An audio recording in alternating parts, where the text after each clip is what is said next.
What up, dudes? It's Gaz, and welcome back to another Warframe video.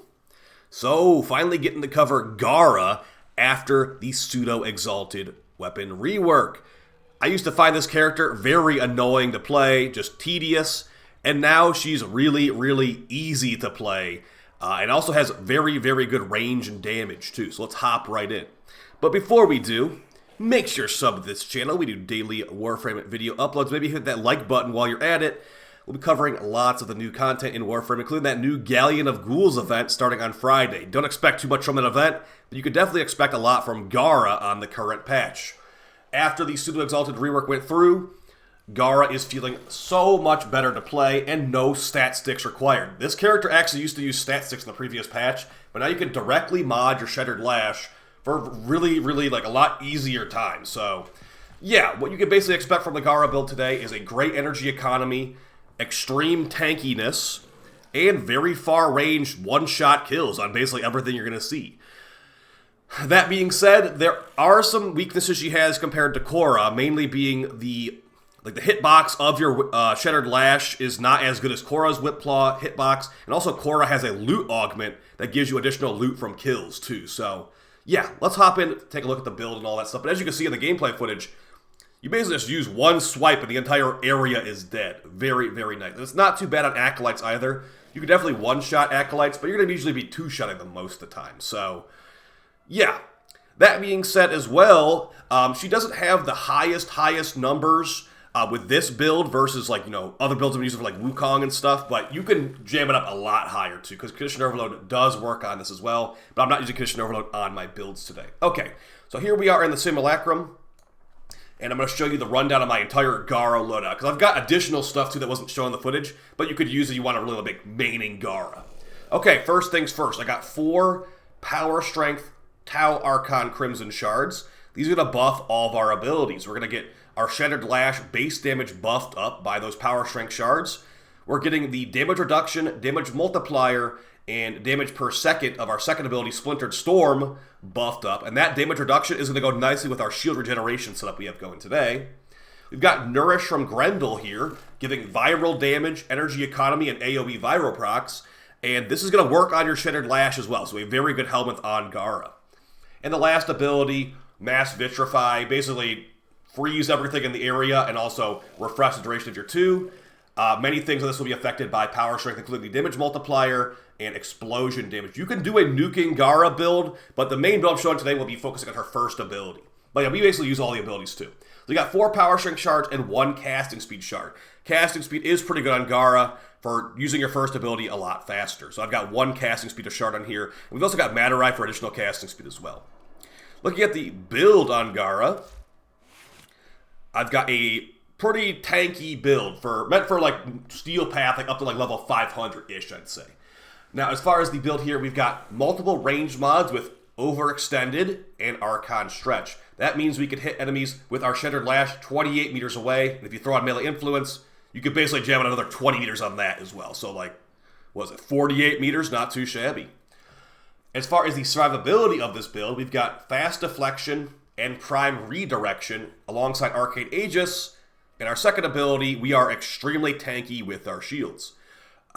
We can still get chunked massively by like a rocket launcher, but yes, we can regen shields very nicely on this build. And whenever Arcane Aegis procs, it's basically invincible for the next 12 seconds. So very good stuff there.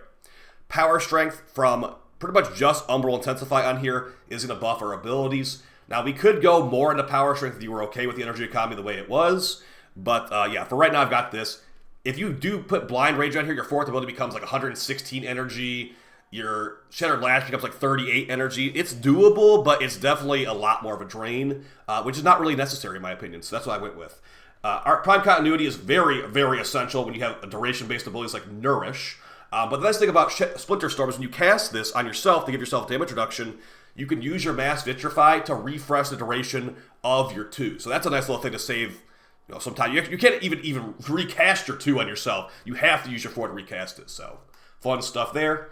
Equilibrium, in addition with our Panzer Vulpaphyla, will make more orbs drop and make us have more constant flow of energy regeneration. Archon Stretch, we have an electric modded Shattered Lash, will give us energy regen per second too. We've got corrosive protection because we get no armor strip, and prime sure-footed because getting knocked over is not the best. So, yeah, we've also got Arcane Fury for increased damage. Let's go ahead and show how this works with some enemies in the sim here. So I'm going to go ahead and cast Nourish. I'm going to cast a second ability for damage reduction, and we're going to get some unpaused Exo Goxit off there. So let's see if they break the Aegis immediately. Okay. As you can see, Aegis saved us before our shield went to 0. Now we can just kill them in peace.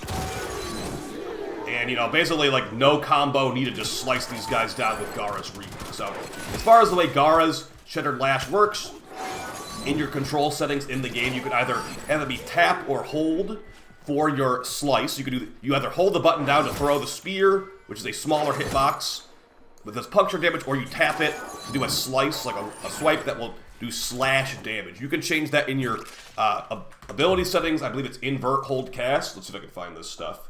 Yeah, invert, tap, hold ability. This stuff right here for Gara, if you change this, you can if you want to do the spear instead of the slice, you can do that very easily with that setting. So yeah, good stuff there. Now as far as the Shattered Lash build on here, we've got electric for melee influence. Like I said, we want to add that 20 extra meters of range, and additionally, the best in-slot mod will be Prime Smite the faction you're fighting. Okay, so if you don't want to max this out, you don't want to level this up or whatever, you can just throw an Organ Shedder there instead. It's totally fine. It will be not as good on the specific faction you're like the Bane mod would be used for, but it's still strong. It still gives you a damage increase technically. So yeah.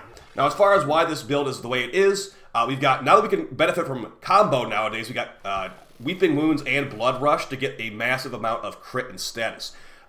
The Blood Rush does affect this. You can crit with this, so I'd recommend it. But yeah, Weeping Wounds also will work too, up with that base status chance. And since we need to proc Electric for melee influence, we've got 2 electric mods to increase the electric rating massively. If you don't have 2 electric mods, you won't be as likely to proc electric, which is not exactly ideal. For the rest of the stuff, we got Prime Pressure Point for big damage, and Galvanized Steel for some crit chance and crit damage. This is our only crit damage mod right now, which is why Organ Shedder would be kind of nice here. Galvanized Elementalist will give you status damage on those electric procs, and also give you more overall status chance. Very, very good mod for this build. And we have our combo covered, because we can build combo really easily, but between our 2 weapons, we can actually get shield gating and good combo duration. So as far as the weapons I'm using on Gara, I've got the Miter Incarnon, and the reason for this is that it's going to be able to pop Nullifier Bubbles. Gara does not like Nullifier Bubbles, because we'll turn off our DR. And as far as what I'm using that for, Neutralizing Justice. Each Miter Blade has a chance to pop a Nullifier field, 90% chance. Pretty much guaranteed kill on Nullifier Bubble, and you can just slice them with your glass after that. If there's a Nullifier Bubble up, you cannot kill them inside unless you pop the bubble, so I'd recommend someone take out Nullifier Bubbles if you are doing a Corrupted mission or a Corpus mission. Primary Dexterity gives you increased combo duration for your melee, and this does work for Gara's Shattered Lash, which I find very, very helpful. And the build is corrosive for anti-acolyte. Not that you really need anti-acolyte on this build. For our secondary, we got the Epitaph, and it's going to be similar to the build from my Korra video. We've got 2 Augur mods, Augur Seeker and Augur Pact. Whenever we cast an ability with Gara, it will give us some shields back. So in addition to our damage reduction and our Aegis, we can basically be very, very survivable just by easily casting our Shattered Lash. So we get like, not a ton, we get like 20 shields from that. But that 20 shields is enough to shield gate, and that 20 shields is enough to also proc Arcane Aegis to become invincible. So very good stuff there. I've got Dexterity on here. Now you could just go with a different Arcane. You don't need double Dexterity necessarily. But we're also not using Condition Overload, but Encumber would be good if you're using Condition Overload. That's a viral build on there, just get some viral procs. Not really needed, but good regardless. Now for our Panzer Vulpaphyla, we got the Zombie Cat, and this thing's going to be giving us easy orbs, basically. So enemies injured by the Panzer Vulpaphyla have a chance to drop health orbs, and we got Equilibrium, turn those into energy orbs. Also, more crit damage from Tenacious Bond for our Shattered Lash, and more fire rate for our Miter, or whatever we're using with Reinforced Bond. The rest of the stuff is just kind of standard Panzer stuff. We got Panzer Devolution, Martyr Symbiosis, and Viral Quills. Also Resource Retriever to give me double Steel Essence, because I need that double Steel Essence. And of course Fetch, like the most important mod of them all, to give you Vacuum for loot. Now as far as the claws of the Panzer, you could mod it for Electric for Archon Stretch, but since I have no armor strip, I'll Fire proc here or there is going to be fine, because fire procs do give you armor removal on enemies, so good stuff there. Now as far as the Praetos, this is not used, it's basically just used for mobility, with sprint, speed, and slide, and also parkour velocity. The build doesn't really matter in the Praetos at all, because it's not really being used. It's a blast electric Melee Influence build. So this is my favorite Gara build, just because it is, you know, it's not red crits. I mean, Gara is not a character I've ever viewed as a red crit character. You can go for Cora for that. But yeah, you can still get orange crits too. So if you were to throw on Wrathful Advance, you would get red crits. But at the same time, this is a character that can get yellow crit kills. So I don't really, even non-crit kills for that matter. So look at how easy that is. So this is a very, very easy mode character now. Like that was at 5x multiplier. So yeah, you just kind of like walk around and just destroy stuff with Gara. Like that was one, but I mean, does it get any easier than that? I don't think it does get much easier than that. So yeah, this character is really strong, potentially a little bit overtuned, but at the same time, lots of characters can do this as well. So yeah, enjoy Gara. I don't think they'll nerf her.